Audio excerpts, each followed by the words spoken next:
This is TechCrunch. Meta gets a new AI model. I'm Imran Sheikh, and your Daily Crunch featuring 3 big tech headlines starts right now.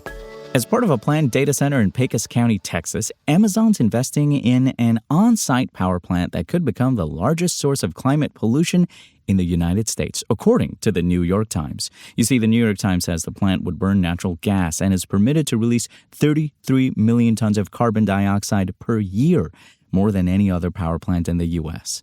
In a statement, an Amazon spokesperson confirmed that the data center will be powered by new on-site generation that won't raise electricity costs for Texas families. Data centers face growing political opposition for a number of reasons, including their effect on electricity costs. AI has already had a significant impact on Amazon's carbon emissions, which it reported were up 16% last year, the wrong direction for a company that pledged to eliminate its carbon emissions by 2040. And, that could get worse as Amazon and tech companies back the development of huge natural gas plants to support their power-hungry data centers.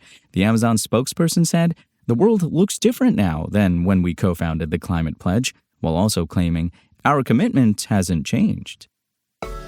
Well, programming with Claude Code will soon require even less human oversight, as Anthropic says it's making Auto Mode the default for Pro, Max, and Team accounts starting on August 14th.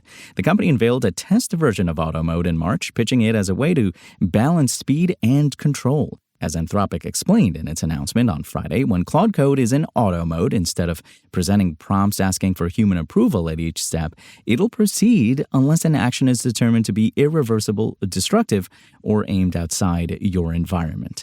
Anthropic also said that in testing, auto mode proved safer than manual review.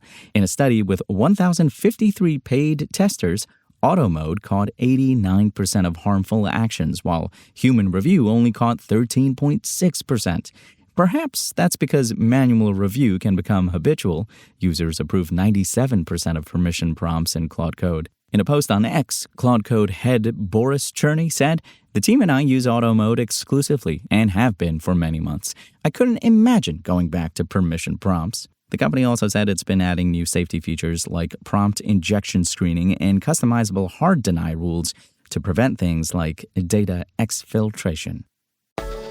On Monday, Meta released Muse Glimmer, an open-weight model designed to power AI agents locally on consumer hardware, providing the clearest picture yet of what CEO Mark Zuckerberg's vision of personal superintelligence could look like in practice. You see, the 30 billion parameter model is essentially an open version of Meta's most powerful closed model, Muse Spark, which the company debuted in April. Glimmer's weights are available under the permissive Apache 2.0 license, so developers can download them and modify as necessary. Now, Glimmer is designed to run AI agents that can perform multi-step tasks like call tools, write and debug code, work with files and screenshots, and execute on a task over an extended workflow, locally on a Mac or PC with a single consumer GPU. It supports text and images and was trained across more than 100 languages, the company said. Meta imagines Glimmer being used for things like managing schedules, drafting messages, and organizing files, tasks that would require large amounts of access to personal data. By processing the information on a user's device instead of sending it to the cloud, Meta is laying the groundwork for a more privacy-sensitive personal agent. Glimmer is also designed to be always on and able to operate anywhere, anytime, with or without an internet connection. That vision mirrors the future Mark Zuckerberg has previously laid out for Meta. Last year, he argued that advanced AI should empower individuals rather than stay concentrated in the hands of a few companies, while also warning that Meta would have to be careful about which of its increasingly powerful models it released openly due to safety concerns. In a new letter on Monday, Zuckerberg reiterated that vision, arguing that distributing superintelligence widely has the potential to begin a new era of personal empowerment where individuals can use this powerful new capability to reach their full potential, pursue their interests, and improve their lives and the world more than ever before. Now to the latest in startup business news with our friend, producer Dennis.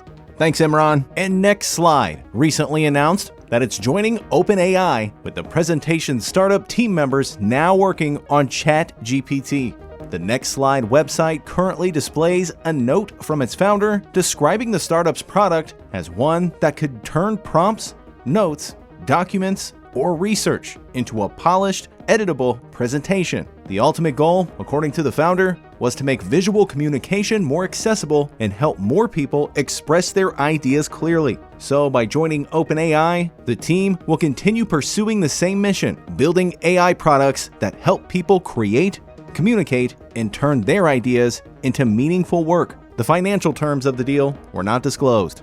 And chips running AI workloads are too hot. That's the one reason why data centers consume so much electricity and require cooling systems. And inevitably, entrepreneurs are turning to AI to solve the problem it created. Discovered Materials is the latest, with plans to use swarms of AI agents to find new materials that can be used to build more efficient integrated circuits. The startup said recently it closed a $9 million seed round. And folks, that's your Daily Crunch. Today's stories were reported by Anthony Ha, Rebecca Bellan, and more awesome TechCrunch journalists. We'll see you here tomorrow, same tech time, same Crunch channel. And until then, find us at TechCrunch.com.